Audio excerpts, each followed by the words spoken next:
So, like, you probably use Spotify pretty much every day, right? It's Yeah. where you find your favorite artists, maybe discover some new music, or just unwind with a chill playlist. Yeah, it's become so central, hasn't it? Totally. But what if the very platform that's designed to bring us, like, closer to music Mm-hmm. is actually quietly, maybe profoundly, reshaping the whole industry? Mm-hmm. And maybe not for the better. That's exactly what we're digging into today. Our mission really is to unpack quite a bit of research, financial analysis, expert insights, stuff that strongly suggests Spotify's model isn't just, flawed, it's potentially manipulative, maybe even exploitative. Right. We're going to look at this complex interplay of tech, business strategy, artistic expression, and try to connect the dots on how Spotify is influencing, well, everything, from artist pay right down to the actual structure of the songs we're hearing. And the material we're drawing from for this deep dive, it's pretty fascinating. It comes heavily from this really compelling investigation, originally a YouTube video called Why Spotify is Quietly Running the Music Industry. And that video itself pulls from, like, a ton of sources, Spotify's own financial reports, articles, shareholder meeting transcripts, and this really insightful book by Liz Pelly, The Mood Machine. It's a pretty deep look under the hood. So the goal for you listening in is to move past just the convenience, the surface level stuff. Yeah. We want to shed light on the hidden mechanics, the kind of surprising truths that pop up when you really scrutinize the platform's impact. Hopefully by the end, you'll have a much clearer picture of what's actually going on behind your daily playlist. Okay, let's get into it then. Because for so many of us, Spotify felt like, I don't know, the second coming of sliced bread for music fans, right? Unlimited songs, endless discovery. It felt revolutionary. It really did. But as we start peeling back the layers, the big question is, where did that dream, go sideways? My Spotify story. From dream to discontent. Thinking back, that initial appeal of music streaming, it felt like a total game changer. I mean, I remember before Spotify, right? Buying CDs, ripping them to iTunes, which took forever, or let's be real, navigating some pretty sketchy websites to find music. We've all been there. And then suddenly, boom, it was all there. Virtually any song, anywhere, anytime, just a few taps. It seriously felt like a dream for music lovers. Liberation from, CDs and limited downloads. And right at the heart of that revolution was Daniel Ek. He launched Spotify back in Stockholm, Sweden, way back in 2006. Wow, 2006 feels like forever ago. Doesn't it? And for years, Spotify really positioned itself as the obvious choice, not just for listeners, but they pitched it to artists too. It quickly grew into one of the biggest streaming platforms globally. That promise of legal, convenient, comprehensive music, it seemed like a win-win for everyone, set the stage for its huge rise. But somewhere along that path, things definitely got, well, complicated. And it kind of starts with this shift in focus towards just raw monetization. We've seen this major friction point pop up in just the last 2 years. Spotify has raised its prices twice. Right. Like the individual premium plan, the one most of us probably have.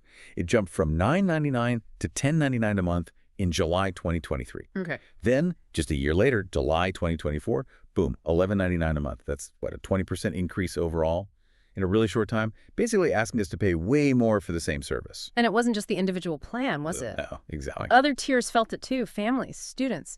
The Duo plan went from $14.99 to $16.99 family plan, $16.99 to $19.99. And even the student plan, which is often, crucial for younger listeners, it's now $5.99 instead of $4.99. Ouch. Yeah. And what's really getting to users, I think, isn't just the price hikes themselves, it's that they've come without seeing any real tangible improvements to justify it. There's this widespread feeling like, okay, I'm paying more, but what am I getting? Okay. It's the same product. So, yeah, we're paying more, but are we seeing improvements? Yeah. I mean, one of the biggest complaints, something people have been asking about for years, is still there. The shuffle system. Oh, the shuffle. Don't get me started. It's notoriously bad, right? Clumps, similar songs, plays the same few tracks over and over, even when you've got thousands saved. Gabby Bell did this fantastic video breakdown 3 years ago. Got like 2.5 million views because everyone related to that same annoying problem. Has Spotify fixed it? Nope. And beyond that specific issue, there haven't really been any major user-requested features added in a long time. No real boost in audio quality options for everyone and no meaningful upgrades to how you discover music. They added that AI DJ thing. Right. They added AI-generated playlists and the Spotify AI DJ, but Let's be honest, were people really asking for that? Mostly, it feels like the same old product, just with a price tag that keeps creeping up. Naturally, that breeds frustration. And it sounds like these price hikes aren't even done. Spotify execs have openly said more hikes are on the table. Daniel Ek, the CEO, was pretty blunt about it. He said something like, next year our focus may return to top-of-the-funnel user growth, but in the near term, monetization remains our top priority. Mm-hmm. How should we read that? Does it just mean they're going to keep squeezing more money out of us? That's a pretty clear signal, yeah. It indicates a strategic shift. What Eek's basically saying is, short term, the main goal is getting more revenue from the people already subscribed, rather than spending big on getting new users. Okay. And Alex Nordstrom, the chief business officer, backed this up. He said raising prices is part of our toolbox. That implies it's not just a temporary fix, it's a deliberate, ongoing strategy to boost profits. It shows a clear priority: current revenue over maybe long-term growth or making the product way better. And it's not just us, the users, getting squeezed. Spotify's also squeezed its own people. In 2023 alone, they laid off around 2,300 employees, 3 separate rounds, including a massive 1,500 just last December. They called it right-sizing the company. Yeah, right-sizing, and that wasn't without consequences. While they aim for profitability, those layoffs hit hard across multiple departments: engineering, content, support. The human cost was obviously huge. Right. But Eek himself later admitted the cuts ended up hurting the company's operations more than expected. Caused internal disruption, maybe lowered productivity. It's kind of a classic case. Prioritizing short-term financials over maybe long-term stability and keeping your staff happy makes you wonder what pressures are really driving these cuts. This whole tightening the belt thing, users, employees, it seems to point to something deeper within Spotify's strategy. And to really get that, we need to understand, the company's DNA, how it started. Can you tell us more about that foundation? Yeah, this is a really important piece of the puzzle. Daniel Ek and his co-founder, Martin Lorentzen, they didn't come from music at all. Before Spotify, they made their money with an SEO and online advertising company called Advertigo. Ah, okay. That background is super crucial because it really informs their whole approach. And that detail, that they weren't musicians, they were essentially ad guys, that really shapes everything, doesn't it? It's not just trivia. It feels like it underpins so many decisions we're about to talk about, especially around monetization and data. It suggests a company built with an advertiser's mindset from day one, not necessarily an artist's. Precisely. Keep that in mind as we go deeper. 2, the artist compensation conundrum. Understanding Spotify's payouts. Okay, so if subscription prices are going up, and we hear artists from every level, huge stars, tiny indie bands, all complaining about Spotify's pay, just how bad is it? I mean, it feels like common knowledge now that artists don't think the system is fair. It's a truly universal complaint. You hear it from some of the biggest names. Taylor Swift, remember back in 2014? She pulled her entire catalog off Spotify, made a big statement in the Wall Street Journal saying she wasn't willing to contribute her life's work to an experiment that I don't feel fairly compensates creators. That wasn't just about money. It felt like a stand on principle. And it's not just the superstars, Yeah. right? In 2021, you had independent artists, the Union of Musicians and Allied Workers, protesting outside Spotify offices, Oh. demanding fair pay. They were asking for as little as 1 cent per stream, which, when you think about it, is incredibly modest. It really is. And then just this year, 2024, Lydia Allen, she has nearly 9 million monthly listeners on Spotify, so she's doing well. She made this really stark comparison. Said she makes more money selling pictures of her feet on OnlyFans than she does on Spotify. Wow. I mean, I personally think music should be worth more than feet pics, but that's just me. What does that say about the model when a successful artist says that? It just highlights this deep frustration. Yeah. And to clear up a big misconception, Spotify doesn't pay artists per stream like many people think. There's no flat rate like every stream equals X cents. Okay, so how does it work then? They use something called a pro rata payout model. It's way more complex, often less transparent. Basically, every month, Spotify takes all the money from premium subscriptions and ad revenue from the free users. Right. Dumps it into one giant pot. Then they look at which songs got streamed the most across the entire platform globally, and they divide up that pot based on those total stream shares. And the implication there is huge and honestly kind of weird when you think about it. Your subscription money doesn't necessarily go to the artists you actually listen to. Exactly. You could spend all month listening only to, I don't know, small indie bands you love, your local scene maybe.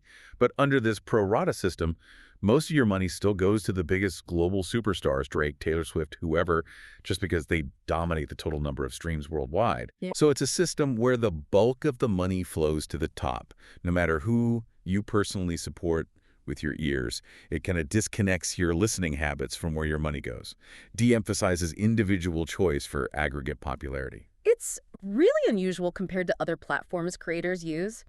Think about YouTube. Creators get paid based on RPM revenue per 1,000 views. It's not perfect, sure, but it's transparent. Right, you can see the connection. Yeah, if your video gets X views, you earn roughly Y dollars. It's tied directly to your content, its type, how many people watched it. Same basic idea on most social media platforms. More direct compensation for engagement on your stuff.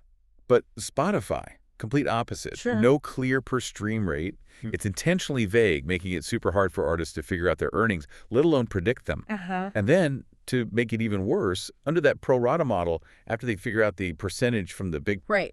It goes to their rights holders first. That could be the record label, a distributor, a publisher, maybe some complicated mix of all three, depending on their deals. And this is where it gets kind of shady, isn't it? It certainly can seem that way.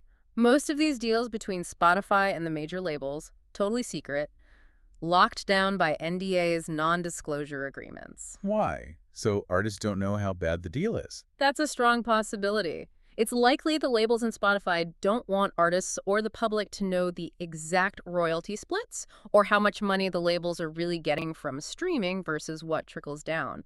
This lack of transparency is a massive issue. But sometimes things leak out, right? Occasionally, yeah.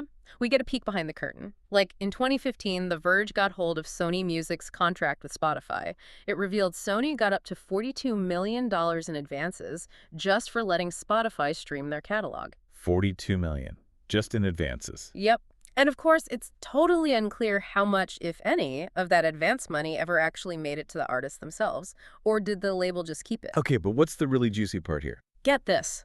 Some of these private secret deals reportedly include clauses where labels agree to accept lower royalty rates per stream in exchange for guaranteed placement on Spotify's big playlists. Wait, really? So they take less money per listen if Spotify promises to promote their artists? Essentially, yes. Right. They might sacrifice some per-stream income if it guarantees massive exposure on playlists like Today's Top Hits or Rap Caviar. They're effectively paying for discovery by taking a royalty cut. Wow. So that system basically creates, well, what people call music industry plants, right? It definitely fosters that environment. Backdoor deals, label influence.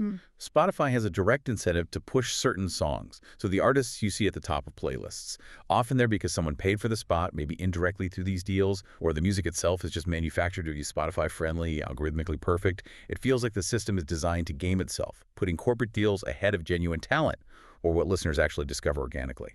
It raises serious questions about authenticity and discovery on the platform. 3. The evolution or devolution of music itself. Look, I love music. Seriously. It's probably top 3 favorite things ever. And people love to argue nowadays that music's getting worse. I don't know if I fully buy that. I mean, with the internet, we have more access, more choice than ever before, right? Absolutely. The variety is incredible. That said, it's pretty much undeniable that the way music is structured, the form it takes, has changed, often in subtle ways. And platforms like Spotify seem to be a big reason why. Yeah, it has changed in very specific ways, and it's largely driven by the platform's algorithms and that payout structure we just talked about. Spotify's system inherently rewards songs that, well, get to the hook fast. Songs with short intros, punchy structures, often with very little room for experimentation or, longer musical ideas. So it's not just about shorter attention spans.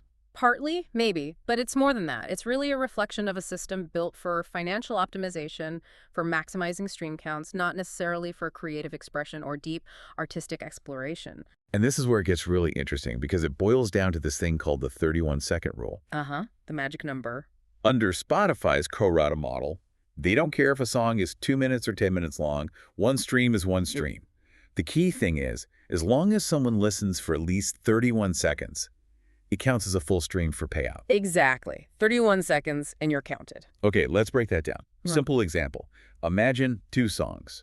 Song A is this epic 10-minute journey. Gets played, say, 6 times. That's a whole hour of listening time. Okay. Now, song B is a short, punchy 2-minute track. Gets played 10 times. That's only 20 minutes of total listening time. Right, less overall engagement time. But here's the kicker. Hmm. Under Spotify's system, Song B, the shorter one, makes more money. Why? Because it racked up more individual streams, 10 streams versus 6, even though people spent way less time actually listening to it. So Spotify doesn't necessarily reward good music or even music people spend a lot of time with. It rewards repeatable music, music that gets played over and over within that 31-second window. Exactly. And artists and labels figured this out fast. Shorter songs equals more plays. More plays equals a bigger slice of that monthly revenue pie. Which inadvertently penalizes genres built on longer forms, right? Like classical, some jazz, prog rock. Anything where the payoff isn't immediate, the structure itself works against the payout model. It pushes artists towards making bite-sized, easily digestible tracks. It's not just about making the best song anymore, it's about making the most streamable one. And you totally see this reflected in popular music today. Like, I enjoy Oliver Tree. I think he makes cool music, interesting genre blends, great visuals. He's definitely got a unique thing going. But man, his songs are often so short. I'm always left wanting more, thinking, wait, that's it. It's not bad music, it's just different. Built to go viral, catchy hooks right away, feels designed specifically for platforms like Spotify. It's what you'd call Spotify-friendly music. I think the clearest, maybe most blatant example of this whole manufactured approach, though, was with the artist Gayle a few years back. Remember her hit ABCDE? Oh yeah, that was everywhere. Right. In 2021, it was pushed as this raw, grassroots success, supposedly sparked by a viral TikTok where a fan suggested the song idea. Looked like a totally organic rise to fame. But the truth came out later. That fan turned out to be a marketing director at her record label. No way. Yep. The whole campaign, from the suggestion to the viral spread, was carefully orchestrated, made to look organic while the label pushed it hard behind the scenes. And the song itself, 2 minutes, 48 seconds. Super catchy, instant hook, perfect Spotify formula. It topped charts, got millions of streams, landed on huge playlists, not because listeners found it in the wild, but because it was literally manufactured to go viral and game the system. It's kind of depressing, actually. And what's maybe even more chilling, labels are now increasingly signing artists based on data, not just sound or traditional talent scouting. Warner Music Group, for example, bought a company called Sodatone back in 2018. It's an AI platform that uses streaming and social media data to find unsigned artists with viral potential. It's literally designed to spot trends and predict hits using algorithms. Okay, yeah, that does sound dystopian. When the priority shifts from, does this sound good? Is it authentic? To, does this fit the formula? Will the algorithm like it? Music can start to feel stale, Yeah. less organic. Right. And combine that with those backdoor playlist deals, the whole discovery process starts feeling, well, fabricated. It makes you wonder, in this era, would we have gotten songs like American Pie or Us and Them by Pink Floyd, Stairway to Heaven, all over 7 minutes long? I honestly don't know if those kinds of ambitious long-form classics would thrive today. Well, to be fair, artists have always adapted to new mediums. That's Yeah. true. Radio, TV, MTV, they all influence song structures and creative directions, emphasize visuals, concise edits, whatever. Okay, good point. So what's different now? What's profoundly different now is who is shaping the medium and why. It's not a diverse media landscape anymore. It's largely one dominant platform, Spotify, driven mainly by profit margins, data analytics, and playlists that seem less about real discovery and more about serving ads and maximizing profit. So less room for creativity. Arguably, yes. Less room for risk, more pressure to conform, which might be a big reason why so much music today, as people complain, sounds kind of the same, homogenized. 4. The ghost in the playlist. Fake artists and AI music. Okay, if you spend enough time on Spotify, especially listening to those like instrumental or mood playlists, focus music, sleep music, whatever, you probably notice something weird. I think I know where you're going with this. Random songs pop up in your release radar, maybe curated playlists, artists you've never heard of. The names sound kind of plausible, the photos look okay, but something just feels off, like there's no real person there. Well, guess what? Something is definitely off. Yeah, this is truly fascinating and pretty concerning for actual artists. Spotify has apparently been quietly adding what we can call ghost artists to its playlists. Internally, the strategy was reportedly called Perfect Fit Content, or PVC. Perfect fit content. Okay, And this apparently started around 2017. Significantly, that was just a year before Spotify went public with its big IPO. The purpose seems pretty clear. Prioritize profit over real discovery by cutting down on royalties paid to actual musicians. How? By replacing potential streams for real artists with music produced cheaply by third-party companies under these fake artist names. It's cost-saving measure, essentially. Highly efficient, maybe ethically dubious. So how does it work? Spotify partners with production companies, maybe even internal teams, who just churn out generic mood-based music, Hmm. like background stuff for studying or chilling. Exactly. That kind of stuff. This music then gets uploaded under literally hundreds of different fake artists' names. Many of these artists have zero biography, no social media presence, absolutely nothing shows up if you Google them outside Spotify. But they get plays. Millions of plays, often because they're placed on Spotify's own popular mood playlists. But instead of paying real musicians standard royalties for those streams, Spotify reportedly pays its PVC partners much less, or has different arrangements. It cuts costs, keeps playlists full, and the average listener probably has no idea the music isn't from a real artist. Wow. Liz Pelly talks about this in The Mood Machine, right? She does, extensively. It's a huge part of her investigation. She writes about finding these ghost artists with millions of plays, prime spots on official playlists, but absolutely no bio, no website, no digital footprint anywhere else. She literally says you could not Google these artists. Think about that. Millions of streams, verified accounts, curated playlists. Yet these people don't exist outside Spotify. That's wild. She also cites a 2022 investigation by a Swedish newspaper, DAN. They found something like 20 songwriters were behind over 500 fake artist names, flooding Spotify with thousands of tracks that got streamed millions of times. It paints a picture of this industrial scale, almost factory-like production of background music. So let's be super clear. Spotify isn't just accidentally promoting fake artists here. It's reportedly actively flooding its platform with them. Hundreds of made-up personas, all designed to pad playlists, capture streams, and avoid paying real musicians what they're worth. It feels like a strategic move to optimize profit, not expand the musical universe. Now, to be fair, Spotify has repeatedly denied creating music in-house or promoting fake artists. They call these claims untrue. Of course they do.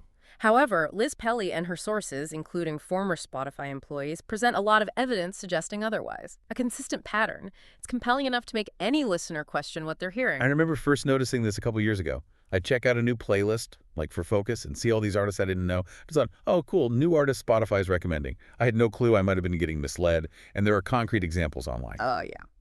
Plenty. Check this one. 3 years ago, a Redditor found this Spotify artist, Suzanne Davis. Looked normal at first glance, official page, cover art, even the blue verified checkmark. Okay, seems legit.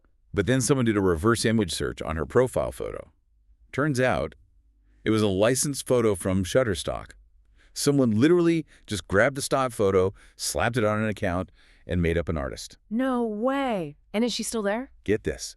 3 years later, doing research for this deep dive, we checked. Suzanne Davis is still active on Spotify, still has the verified badge, has songs supposedly featuring Snoop Dogg, Rick Ross, DMX. Seriously, with those names. Yep. But look closer. Her album art mostly looks AI-generated now, got that weird AI vibe. And her new profile picture, quick reverse image search. Yep. Another fake stock photo. This isn't just some old mistake, it's ongoing. Wow, that's blatant. Then there's EFAT, another one from Liz Pelly's book, also fake. Shows up in official Spotify playlists like Lo-Fi House, Chill Instrumental Beats. Made a bio info, reverse image search the profile pic. Yep, stock image again. These aren't hidden, they're right there, presented as real. And what's even more convoluted now is that some of these fake artists are actually embracing it. They're leaning into the artificial thing. There was this band recently, the Velvet Sundown, released 2 full albums on Spotify, got over 1 million monthly listeners. Before finally admitting everything, the music, the photos, the band's backstory was generated entirely by AI. Million listeners. Yeah. For an AI band. Yep. At first they were cagey, called themselves a synthetic music project guided by human creative direction, actively denied being AI. Then later they came clean. And yeah, looking at their stuff now, it's obvious. AI faces, AI art, those weird blurry backgrounds, slightly off features. But people listen. 1.4 million monthly listeners listen because Spotify's system recommended them, put them in playlists, people clicked play, maybe even liked it, not necessarily knowing or caring it wasn't human-made, just because it was put in front of them. And this is where it gets ethically really slippery, right? Mm-hmm. Because Spotify has no legal obligation currently to clearly label AI-generated content. Exactly. There's no tag saying, hey, this was written by a prompt made by scraping other people's work.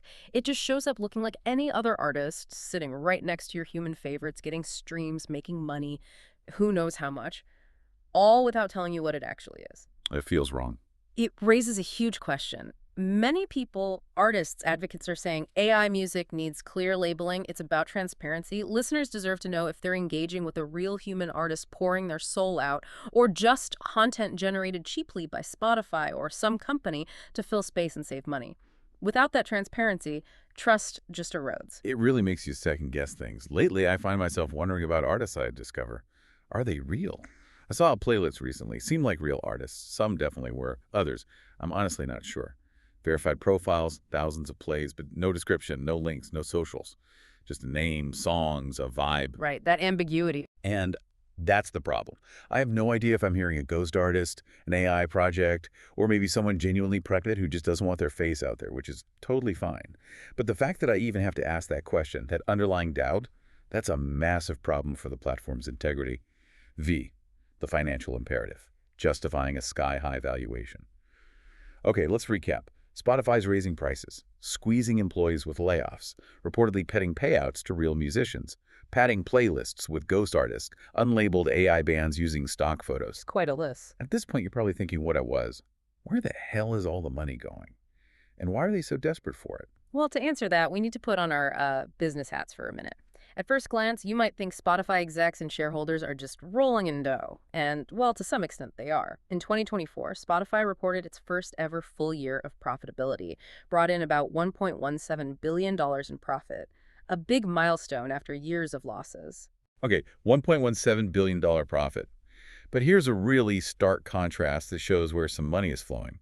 Since mid-2023, Daniel Ek, the CEO, has personally sold over $724 million worth of Spotify stock. Wow, $724 million. That's a staggering number. To put it in perspective, he's likely made more money selling stock than any single artist has ever made from Spotify royalties combined. It really speaks volumes about who's benefiting most here. And that leads us to probably the biggest piece of this whole puzzle, the stock itself, its valuation on the market. You might not realize just how incredibly aggressive Spotify's stock price and market value are. How valuable are we talking? Spotify's market cap is currently hovering around $150 billion. That makes it one of the most valuable companies in the world, definitely in the entertainment and tech space. Okay, $150 billion. On the surface, maybe you see why investors are hyped. It's the biggest streaming service, revenue's growing maybe 15% a year, adding users, premium subscribers. The growth story looks solid. It looks solid, but when you dig into the actual financials, it starts to look, well, unsustainable, almost disconnected from reality. How so? Let's connect this to how the market values companies.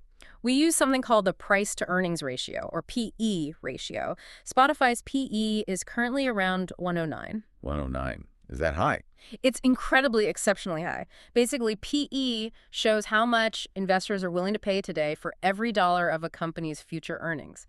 A PE of 109 signals massive speculation, a huge bet on future performance. Give us some context. What are other big companies? Okay, for context, Microsoft's PE is around 38, Amazon's at 35, Google's is about 20, Spotify, 109. Whoa. Generally, the higher that number, the more insane future growth investors are betting on. They're not paying for what Spotify earns now, they're paying for what they hope it'll earn way down the line. It's a bet on hypergrowth that might be practically impossible. Let's play this out. Just how hard is it to justify that 109 PE? Say Spotify keeps growing earnings by a solid 15% year for 5 years. That's great growth. Excellent growth, yeah. Even then, the stock still looks way overpriced today based on that PE ratio. Now, let's get crazy.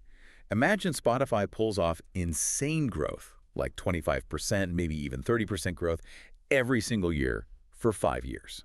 The kind of explosive growth you only see in the absolute fastest growing tech giants early on. Highly unlikely, but let's imagine. Even with those wild, almost unachievable numbers, the stock would still look overvalued. Investors would still be paying a huge premium. This suggests immense pressure on the company to perform, to find ways to meet these astronomical expectations. So what does this mean for Spotify's strategy? Bottom line, as it stands now, the fundamentals just don't really make sense from a traditional investment view. The only way Spotify keeps this whole thing going, the only way it can possibly justify that wildly inflated $150 billion valuation and keep investors happy, is by squeezing more out of everyone. Everyone being Artists, employees, and of course you and me, the average user. That immense pressure for potentially unsustainable growth directly fuels the behaviors we've been talking about, the price hikes, the cost cutting, the questionable content strategies. And to do that, Besides just raising prices and cutting costs, Yeah. they're also selling our data to advertisers, right? But not in the usual way. Right. It's not just standard targeted ads based on demographics. It's reportedly much more nuanced, maybe more pervasive. Spotify collects an obscene amount of intimate data on us, far beyond just what songs we play. Like what kind of data? They track your inferred mood at certain times, what time of day you listen, what activity you might be doing while you listen, they guess, based on the playlist. This granular behavioral data, it gets meticulously packaged and sold to advertisers. Liz Pelly quotes a Spotify exec in her book saying something like, "We know that if you're listening to your chill playlist in the morning, you may be doing yoga, so we serve you a contextually relevant ad." It's about leveraging your emotional state, your routine. I mean, isn't that a little bit crazy? Spotify doesn't just want our streams, it wants our vibes to sell. We're not just users anymore. We're like complex data points, predictable mood demographics to be marketed to. Does that open the door to weirder stuff, like manipulating mood or creating echo chambers by selling our emotional data? It absolutely raises those questions. And this is likely why, in your Spotify Wrapped summaries, you might get those bizarrely specific genre labels like sad indie girl living in the past or gym rat with ADHD. Uh-huh. Yeah, those are weirdly specific. Spotify can take those labels, turn them into highly specific market segments, and sell those insights to advertisers targeting consumers in very particular emotional states or lifestyle niches. And this is also why playlists aren't built around individual artists so much anymore. They're built around vibes or functions. Focus, workout, chill. Vibes equal functions. Functions are easily marketable, and crucially, functions are less reliant on individual real artists who demand royalties. Which brings us right back to where we started, that core insight. Spotify wasn't built by musicians. It was built by ad guys who saw a massive opportunity to categorize and monetize human behavior, starting with music. Understanding that really reframes everything, doesn't it? It really does. Outro. So after all that, where does this leave us? As listeners, as music fans? Spotify was promised as, the future of music, a platform for discovery, a place where anyone could upload a song, build a fan base, maybe even make a living. The dream. Yeah, the dream. But that dream, as we've laid out today, feels like it's being eaten alive by the very company that promised it. Instead of really investing in supporting artists, improving the core product, they're laying off employees, reportedly stuffing playlists with ghost content, and just squeezing every last cent from our subscriptions, our attention, even our moods. And the stakes for actual artists are incredibly high. Their livelihood, their creative freedom, it's all at risk. Your favorite artists aren't just competing with other musicians anymore. They're competing with AI songs, labels pushing plants through murky deals, and the platform itself. All while the company seems laser-focused on its stock price and shareholder value over actual artistic development. Yeah. And the wildest part, as you said earlier, is that so many people using Spotify every single day probably have no idea this is happening just beneath the surface. And just as a little side note, Daniel Ek himself, we barely touched on it, but he's now the chairman of an AI military startup, which, I don't know, kind of gives off major supervillain vibes, doesn't it? It certainly adds another layer to his focus on data and tech beyond just music. Definitely. Look, if you want to dive even deeper into Ik's story, the mechanics of Spotify, all the stuff we talked about today, seriously check out Liz Pelly's book, The Mood Machine. It was a massive resource for this deep dive. Truly pulls back the curtain. Absolutely essential reading on this topic. Yeah. So this whole deep dive kind of leaves us with a final provocative thought for you to chew on. If the very discovery that a platform like Spotify offers is increasingly driven by algorithms designed mainly for profit and by manufactured non-human content, what does that actually mean for the future of real, truly independent artistry? And maybe more importantly, how do we, as listeners who actually care about music, find ways to truly support the authentic human creativity that moves us in this changing landscape? Something to think about.